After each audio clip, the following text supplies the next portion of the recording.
Operation सिंदूर पर जो लोग ये सवाल उठा रहे थे कि किसी देश को भारत का साथ नहीं मिला, आज पीएम मोदी ने उन आरोपों का हालांकि तगड़ा जवाब दिया। पीएम ने कहा कि दुनिया के किसी देश ने भारत को अपनी कार्रवाई रोकने के लिए नहीं कहा। इससे बड़ा और क्या सपोर्ट हो सकता है? यूएन में 193 देशों में से सिर्फ 3 देशों ने पाकिस्तान के समर्थन में बयान दिया। सुनिए पीएम ने विदेश नीति पर सवाल उठाने वालों को क्या जवाब दिया। यहां पर विदेश नीति को लेकर के भी काफी बातें कही गई हैं।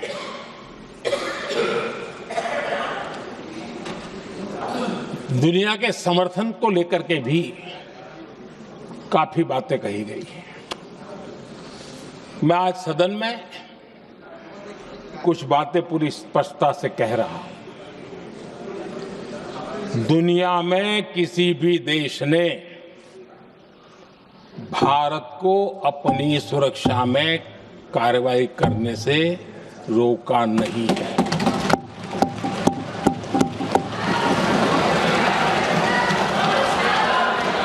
संयुक्त राष्ट्र 193 कंट्रीज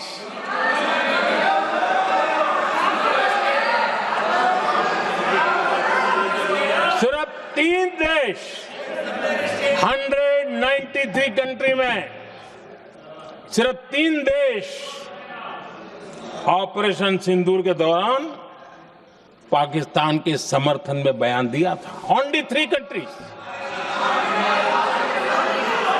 क्वाड हो, ब्रिक्स हो, फ्रांस, रूस, जर्मनी, कोई भी देश का नाम ले लीजिए, तमाम देश दुनिया भर से भारत को समर्थन मिला है। प्रधानमंत्री नरेंद्र मोदी अपने भाषण के दौरान पाकिस्तान को भी धो रहे थे और साथ साथ विपक्ष की भी धुलाई कर रहे थे। पीएम मोदी कांग्रेस की जमकर क्लास लगा रहे थे। मोदी ने कहा कि कांग्रेस की हालत हो गई है कि अब उसे मुद्दों के लिए पाकिस्तान पर डिपेंड करना पड़ता है। पीएम मोदी ने ऑपरेशन सिंदूर पर सवाल उठाने वाले पूरे इंडी गठबंधन को एक साथ कैसे लपेट दिया, वो भी देखिए।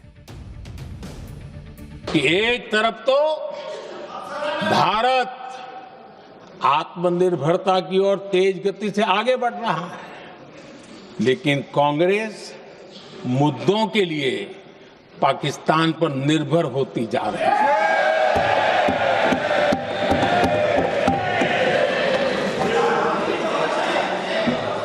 मैं आज पूरा दिन देख रहा था, जो 16 घंटे से जो चर्चा चल रही है, दुर्भाग्य से।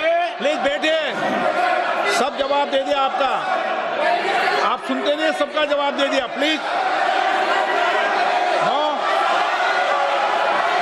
दुर्भाग्य से सुनिए जवाब। कांग्रेस को पाकिस्तान के मुद्दे इंपोर्ट करने पड़ रहे हैं।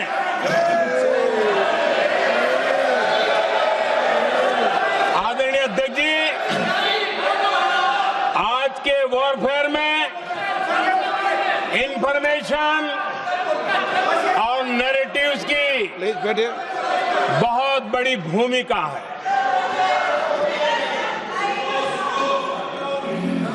नैरेटिव घड़ करके, एआई का भी भरपूर उपयोग करके सेनाओं के मनोबल को कमजोर करने के खेल भी खेले जाते हैं। जनता के अंदर अविश्वास पैदा करने के भी भरपूर प्रयास होते हैं। दुर्भाग्य से कांग्रेस और उसके सहयोगी पाकिस्तान के ऐसे ही प्रपंच के प्रवक्ता बन चुके हैं। प्रधानमंत्री नरेंद्र मोदी कांग्रेस पर जबरदस्त फायर थे। मोदी ने तो पाकिस्तान को कांग्रेस का रिमोट कंट्रोल तक बता दिया। पीएम ने कहा कि कांग्रेस के नेता ऑपरेशन सिंदूर को तमाशा कहते हैं। इस तरह का बयान पहलगाम आतंकी घटना पर तेजाब छिड़कने जैसा है। अब कांग्रेस का भरोसा पाकिस्तान के रिमोट कंट्रोल से बनता है और बदलता है।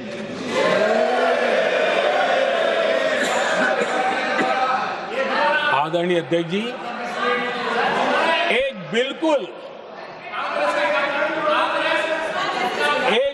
बिल्कुल कांग्रेस के नए सदस्य, यानी उनको तो क्षमा करनी चाहिए, नए सदस्य को क्या कहेंगे, लेकिन कांग्रेस के आका जो उनको लिख करके देते हैं और उनसे बुलवाते हैं, खुद में हिम्मत नहीं है, उनसे बुलवाते हैं कि ऑपरेशन सिंदूर, ये तो तमाशा था, ये आतंकवादियों ने जिन 26 लोगों को मौत के घाट उतारा था ना, उस भयंकर क्रूर घटना पर ये तेजाब छिड़कने वाला पाप है। तमाशा कहते हो? आपकी असहमति हो सकती है, और ये कांग्रेस के नेता बुलवाते हैं। पीएम मोदी आज कांग्रेस को ऑपरेशन सिंदूर जैसे महत्वपूर्ण मुद्दे पर सवाल उठाने का जो उन्होंने काम किया है, उसको लेकर छोड़ने के मूड में नहीं थे। पीएम मोदी ने आज कांग्रेस पर ऐसे ऐसे हमले किए कि कांग्रेस नेताओं को नींद नहीं आई। पीएम मोदी ने कहा कि ऑपरेशन सिंदूर पर कांग्रेस की भाषा और पाकिस्तान की भाषा एकदम मैच हो जाती है। पाकिस्तान जो सवाल पूछ रहा है वही कांग्रेस खड़े कर रही है। पाकिस्तान भी ऑपरेशन सिंदूर के सबूत मांगता है, कांग्रेस भी सबूत मांग रही है। पीएम मोदी ने तो यहां तक कह दिया कि पहलगाम अटैक में कांग्रेस तो पाकिस्तान को क्लीन चिट दे चुकी है। सुनिए एक बार। पाकिस्तान के सारे बयान और यहां हमारा विरोध करने वाले लोगों के बयान फुल स्टॉप कॉमा के साथ एक है। क्या कहेंगे इसको? और बुरा लगता है सच बोलते हैं तो। पाकिस्तान के साथ सुर में सुर मिला दिया जाता है। आदरणीय अध्यक्ष जी, देश हैरान है, कांग्रेस ने पाकिस्तान को क्लीन चिट दे दी है।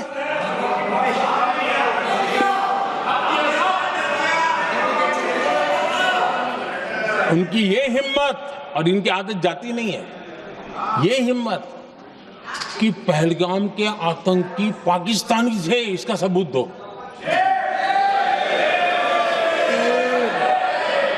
क्या कह रहे हो तुम लोग? तो कौन सा तरीका है? और यही मांग पाकिस्तान कर रहा है जो कांग्रेस कर रही है। और आदरणीय अध्यक्ष जी, आज जब सबूतों की कोई कमी नहीं है, सब कुछ आंखों के सामने दिखता है, तब ये हालत है। अगर ये सबूत ना होते तो क्या करते ये लोग, आप बताइए। पीएम मोदी ने पाकिस्तान और कांग्रेस को एक ही थाली के चट्टे बट्टे बता दिए, लेकिन मोदी यहीं नहीं रुके। उन्होंने कहा कि जब पूरी दुनिया ने ऑपरेशन सिंदूर का समर्थन किया, तब कांग्रेस का समर्थन नहीं मिला। पीएम ने कहा कि पहलगाम अटैक के बाद कांग्रेस ने कहना शुरू कर दिया कि मोदी तो फेल हो गया। सुनिए और क्या क्या कहा। दुनिया का समर्थन तो मिला, दुनिया के देशों का समर्थन मिला, माननीय है, लेकिन ये दुर्भाग्य है कि मेरे देश के वीरों के पराक्रम को कांग्रेस का समर्थन नहीं।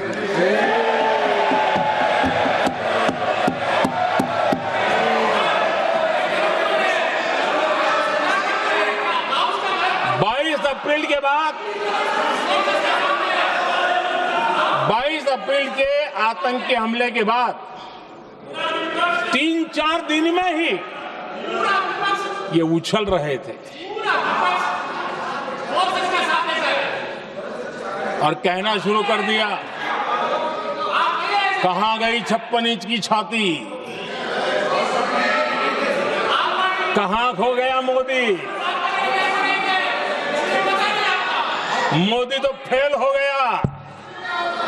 क्या मजा ले रहे थे, उनको लगता था वाह बाजी मार ली। उनको पहलगाम के निर्दोष लोगों की हत्या में भी वो अपनी राजनीति तराशते थे।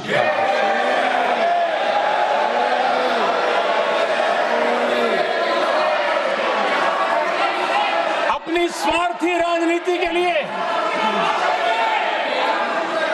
मुझ पर निशाना साध रहे थे,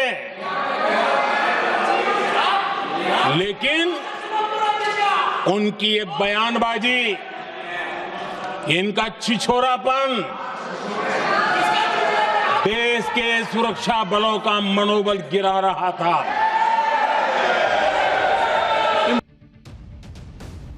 आप सोचिए कि प्रधानमंत्री नरेंद्र मोदी इस पॉलिटिक्स से कितना चिढ़ गए होंगे कि उन्होंने छिछोरापन जैसा शब्द इस्तेमाल किया, कि ऑपोजिशन जो सवाल उठा रहा था, जो पहलगाम में हुआ, उसके बाद भी नरेंद्र मोदी को घेरने के मौके ढूंढ रहा था, उन्होंने उसे छिछोरापन बताया।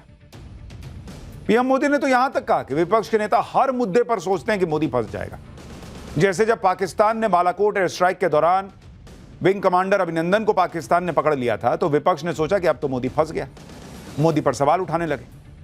लेकिन फिर क्या हुआ और उस वक्त पीएम मोदी को ने क्या सोचा, वो सुनिए पीएम ने क्या बताया। जब पायलट अभिनंदन पकड़े गए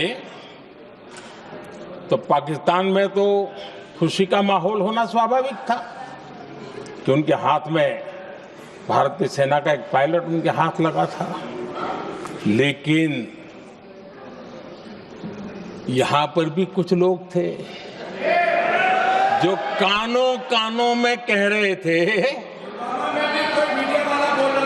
अब मोदी फंसा, अब अभिनंदन वहां आए, मोदी ला करके दिखा दे, अब देखते हैं मोदी क्या करता है। आज डंके की चोट पर अभिनंदन वापिस आए।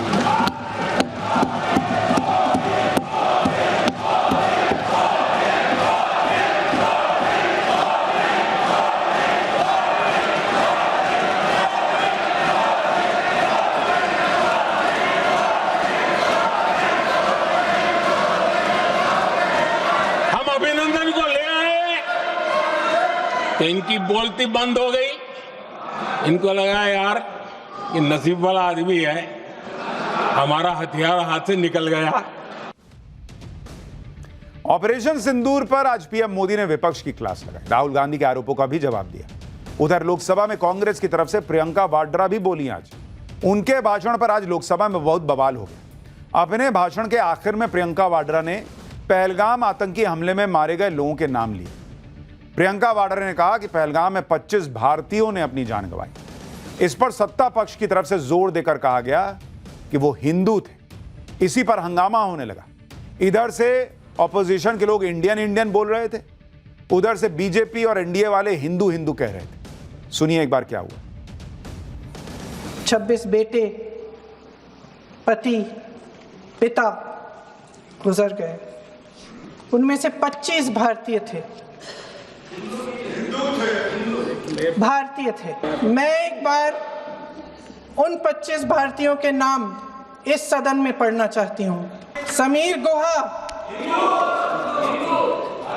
भारतीय, बिट्टन अधिकारी, मनीष रंजन, हेमंत सुहास जोशी, विनय नारवाल, सुशील नथनियल, अतुल श्रीकांत पुणे, सैयद आदिल हुसैन शाह, माननीय चुनवानी, एन रामचंद्रन, संजय लक्ष्मण लेले, माननीय प्लीज, दिनेश अग्रवाल, दिलीप दिलसे, प्रसाद कुमार सतपति, JS चंद्रमौली।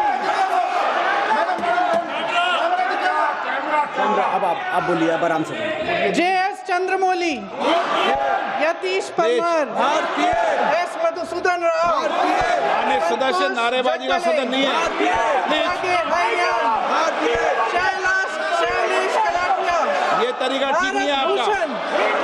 मंजुनाथ राव, कौस्तभ गणबोटे, शुभम। यानी प्रियंका वाड्रा और पूरा विपक्ष ये जोर दे रहा था कि वहां भारतीय मरे थे। हाँ, वो सब भारतीय थे, लेकिन चूंकि उन्हें उनका धर्म पूछ के मारा गया था, उनकी पहचान पूछ के मारा गया था, वो हिंदू हैं या नहीं ये पूछ के मारा गया था, इसलिए सत्ता पक्ष कह रहा था कि वहां हिंदू मरे थे। इधर प्रियंका के बयान पर बवाल हुआ। उधर पीएम मोदी की तरह अमित शाह ने भी आज संसद में कांग्रेस को खूब धोया। अमित शाह के निशाने पर कांग्रेस के साथ साथ पूरा गांधी परिवार था। अमित शाह ने बाटला हाउस एनकाउंटर का जिक्र किया और आतंकियों की मौत पर सोनिया गांधी के आंसू निकलने की बात याद दिलाई तो हंगामा हो गया। सलमान खुर्शीद जी को भी याद करना चाहता हूं। एक बार मैंने बड़े सवेरे में नाश्ता करता था, टीवी पर उनको रोते हुए देखा। मुझे लगा क्या हुआ, कोई बड़ी घटना हो गई। तो रोते रोते वो श्रीमती सोनिया गांधी के घर से बाहर आ गए कि बाटला हाउस की घटना देखकर सोनिया जी फूट फूट कर रो पड़ी। अरे रोना था तो शहीद मोहन शर्मा के लिए रोते, बाटला हाउस के आतंकवादियों के लिए रोना आता है। और मान्यवर हमें पूछते हैं कि आपने क्या किया। कोई अधिकार नहीं है पूछने का, कोई अधिकार नहीं है मान्यवर। संसद में आज जब गृहमंत्री अमित शाह बोल रहे थे तो अखिलेश यादव ने उन्हें टोकने की कोशिश की, लेकिन अमित शाह को टोकना अखिलेश यादव को उल्टा पड़ गया। अमित शाह जब यह बता रहे थे कि आतंकी और उनके आकाओं को ठोक दिया गया है तो अखिलेश यादव ने कहा कि आका तो पाकिस्तान है। इस पर अमित शाह ने कहा कि आपकी बात होती है क्या पाकिस्तान से। सुनिए क्या हुआ वहां पर। मोदी जी ने ऑपरेशन सिंदूर कर आतंकवादियों को जिन्होंने आतंकवादियों को भेजा था उनके आकाओं को जमीन में मिलाने का काम किया था। सेना और सीआरपीएफ ने वो आतंकवादियों को भी समाप्त किया। और मान्यवर ओके कौन पाकिस्तान से आपकी बात होती है क्या? अरे बैठ जाओ भाई आतंकवादी मारे गए, आपको इसका भी आनंद नहीं है? भाई आप आतंकवादियों का धर्म देखकर दुखी मत होइए। अमित शाह ने कांग्रेस सांसद और लोकसभा के उपनेता गौरव गोगोई को भी लपेट लिया। गोगोई कांग्रेस की तरफ से बहस में बोलने वाले पहले नेता थे। आज अमित शाह ने गोगोई से कैसे चुटकी ली और उस पर गोगोई ने क्या जवाब दिया, आप भी सुनिए। कहते हैं कि एक भी घुसपैठ नहीं होती है। कभी गए हो आप पाकिस्तान? तो कई बार गए हो गोगोई, आप सीमा पर गए हो? पाकिस्तान तो कई बार गए हो, फिर से बोलता हूं, सीमा पर गए हो? सीमा के माध्यम से पाकिस्तान गए हो? हम जब पाकिस्तान गए, वो प्रधानमंत्री मोदी जी जब बिरयानी खाने गए थे ना, उससे पहले गए थे। प्रधानमंत्री मोदी जी जब बिरयानी खाने गए, मुझे तो साल भी नहीं याद है, उससे पहले मैं गया था। तो वो उस बात और पहलगाम से क्या संपर्क है हमको नहीं पता, वही समझा। अगर उसमें कुछ सवाल है तो प्रधानमंत्री मोदी जी बिरयानी खाने गए।